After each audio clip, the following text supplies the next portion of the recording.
Hi, this is Pastor Kurt, and this is your 5-minute Bible study. Today we're going to be looking at Genesis 3, the story of Adam and Eve.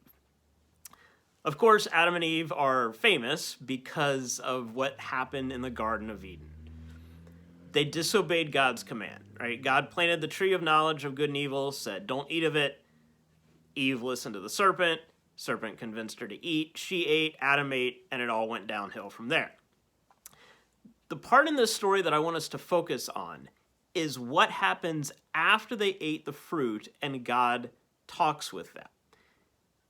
When they hear God in the garden, they're afraid and they hide themselves.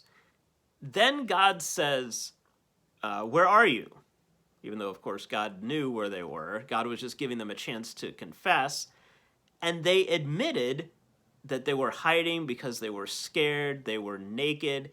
And then God gets them to admit that they ate the fruit from the tree of knowledge of good and evil. But notice that they don't just confess that they did it. They end up trying to pass the blame. Adam says that it's Eve's fault. Eve says that it's the serpent's fault. And Adam even tries to say that it's God's fault.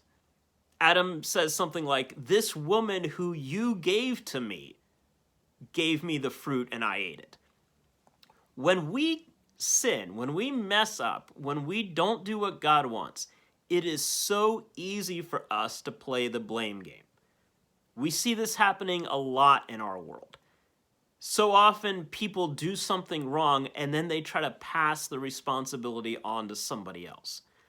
That it's this person's fault or this group's fault.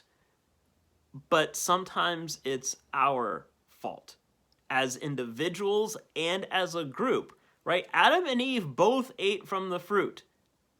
Both of them did it. It's not just Eve's fault. Eve and Adam did this together.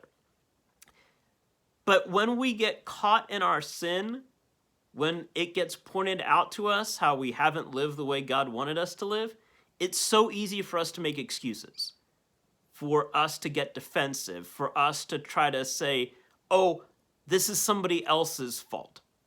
That's a break in our relationship with each other.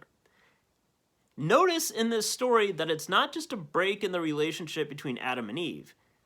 It's also a break between their relationship with creation and, of course, their relationship with God. Thinking about our relationship with creation, how often do we just take resources from this world thinking that it's ours to do with what we want? No. This is God's world. This is what got Adam and Eve into trouble. They thought it was their world and they could do whatever they wanted, eat whatever fruit they wanted.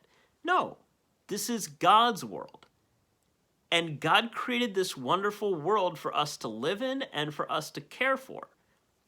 When Adam and Eve ate that fruit, they thought, oh, we can do whatever we want. This is our world. No. Same thing with us. There are so many resources in this planet that God has created that we're just take because we think we can do with it what we want. We don't think about it being God's world. We don't think about generations coming after us. We don't think about limited resources that the earth can provide. When we are that selfish and that sinful, we break our relationship with creation. And, of course, we hurt our relationship with God. This is the big one, of course. When we think that we're in charge, like Adam and Eve did, then what's the point of listening to God? But we are not in charge. God is in charge. This is the thing that gets us into trouble. When we think so much of ourselves, then we don't think of God. We put ourselves in the place of God, thereby making ourselves an idol. However, if you keep reading this story of Adam and Eve, God goes with them when they leave the garden. Even though they have to face the consequences of what they did, God still goes with them. God ends up making clothes for them because they were naked. When we sin, when we mess up, when we're selfish, God forgives us and God goes with us. Yes, we have to face the consequences of what we did, but God still remains with us and goes with us into a new part of our lives. There's your 5-minute Bible study for today. Please like, comment, share, and subscribe, and I'll see you next time. Thanks.